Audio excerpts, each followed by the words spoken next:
ফোনের গ্যালারিতে ঘুরতে ঘুরতে দেখি আগের অনেক সুন্দর সুন্দর ভিডিও ফুটেজ ছিল যেগুলো এখনো আপলোড করাই হয়নি। অনেক মনে পড়ছিল এই দিনগুলো হয়তো আর কখনোই ফিরে পাবো না। আমার লাইফের বেস্ট দিনগুলো ছিল এগুলোই। ভাবলাম এই ফুটেজের সাথে আমাদের গল্পগুলো শেয়ার করি আপনাদের সাথে, আমার খুব ভালো লাগবে, অনেকটা হালকা লাগবে। আমরা সবাই যখন একসাথে ট্যুরে যাই তখন সব থেকে বেশি আনন্দ দেয় রাত ভাইয়া, অনেক বেশি এন্টারটেন করে, কাউকে বোর হতে দেয় না। তো আমরা খাবার বসেছিলাম আর ভাইয়া এসে অনেক মজার মজার কথা বলছিল। এখানে খাওয়া দাওয়া শেষে আমরা চলে যাই শুটে। আমি কিন্তু অনেক বেশি শুট করেছি, আমার টাচ অফ স্মৃতি পেজের যতগুলো শাড়ি ড্রেস সবকিছুরই শুট করেছি এই সুন্দরবনে। কিছু কিছু ফুটেজ আপলোড করেছি আর কিছু কিছু ফুটেজ মানে অনেক সুন্দর সুন্দর মুহূর্তগুলোই কিন্তু আপলোড করা হয়নি। বাই দ্য ওয়ে এই শাড়িগুলো কিন্তু এখন আপনারা 20% অফার প্রাইসে পেয়ে যাবে। আগে আমার ফোনে কোনো রকম জায়গায় থাকতো না, বারবার স্টোরেজ ফুল দেখাতো, বাট এখন অনেক জায়গা আর ফোনে এতগুলো সুন্দর সুন্দর ভিডিও আছে যেগুলো আমি আগেই জানতাম না, মানে একদমই দেখা হয়নি। একটা শুট শেষ করে কিছু আনন্দ করে খাওয়া দাওয়া করে ঘুরতে যাই, আবার এসে আমি আরেকটা শাড়ি শুট করি, মানে এমনটাই গেছে আমার সুন্দরবনের দিনগুলো।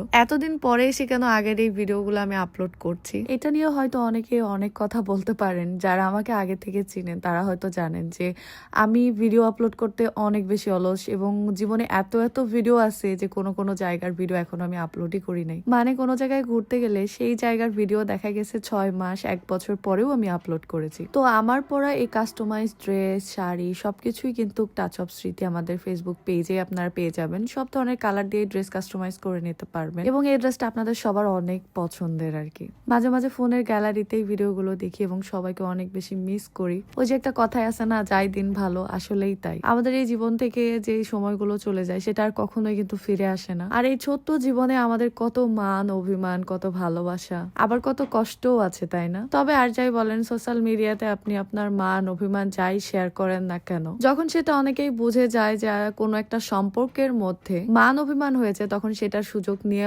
অনেকেই ফায়দা তুলে। বলতে গেলে বেশিরভাগই সম্পর্কে ভাঙিয়ে দেওয়ার বা ফাটল ধরানোর চেষ্টা করে, যেটা এই সোশ্যাল মিডিয়াতে না আসলে বুঝতামই না। প্রত্যেকটা সম্পর্কের মাঝেই মান অভিমান থাকতেই পারে, ভুল বোঝাবুঝিও হতে পারে, কিন্তু কিছু মানুষ এটা এত বাজেভাবে মানুষকে বোঝায় এবং ফাটল ধরানোর চেষ্টা করে, তা আসলে খুবই অবাক করার মতো। যারা এইসব কাজ করে তাদেরকে নিয়ে আর নতুন করে কিছুই বলার নেই। আসলে সবকিছু একটা সময় ঠিক হয়ে যাবে। শুধু সোশ্যাল মিডিয়াতে কেন, আপনার আশেপাশেও দেখবেন অনেক মানুষ থাকে যারা সম্পর্ক ভাঙানোর জন্য চেষ্টা করে, কোচাকুচির চেষ্টা করে। আমার কাছে তো এখন মনে হয় একটা সম্পর্ক মান অভিমান হলে আর সেটা যদি কেউ থার্ড পার্সন বা দুনিয়ার সবাই জানাজানি হয়ে যায়, তাহলে সেই সম্পর্ক ঠিক করাটাই কষ্টদায়ক। কিছু কুটনি আপারা আশেপাশে থাকে যারা কতে কোথায় এবং লতে লম্বা পর্যন্ত লাইন টেনে নিয়ে চলে যায়, যাদের জন্য আসলে একটা ভালো সম্পর্ক নষ্ট হতে খুব একটা টাইম লাগে না। আমার লাইফে আমি কখনোই কারোর সাথে সম্পর্ক নষ্ট করিনি বা খারাপ করার চেষ্টাও করিনি। মান অভিমানও হতে পারে, কিন্তু এই 2 দিনের দুনিয়াতে কাউকে কষ্ট দিয়ে বা কারো কাছ থেকে কষ্ট নিয়েও চলে যেতে চাই না, খুব হাসি মুখেই যেতে চাই। যাই হোক, আমার লাইফের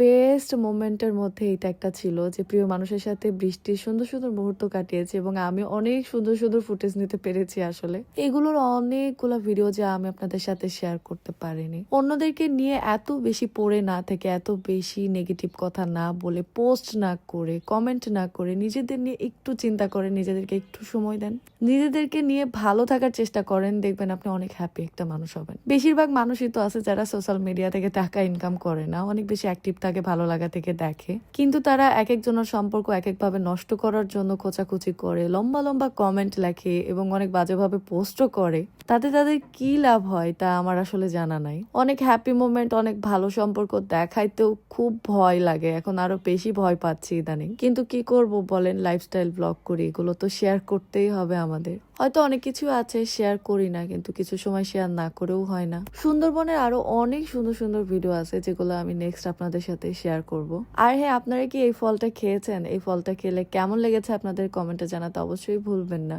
আজকের ভিডিও এই পর্যন্তই। সবাই ভালো থাকবেন, সুস্থ থাকবেন, আল্লাহ হাফেজ।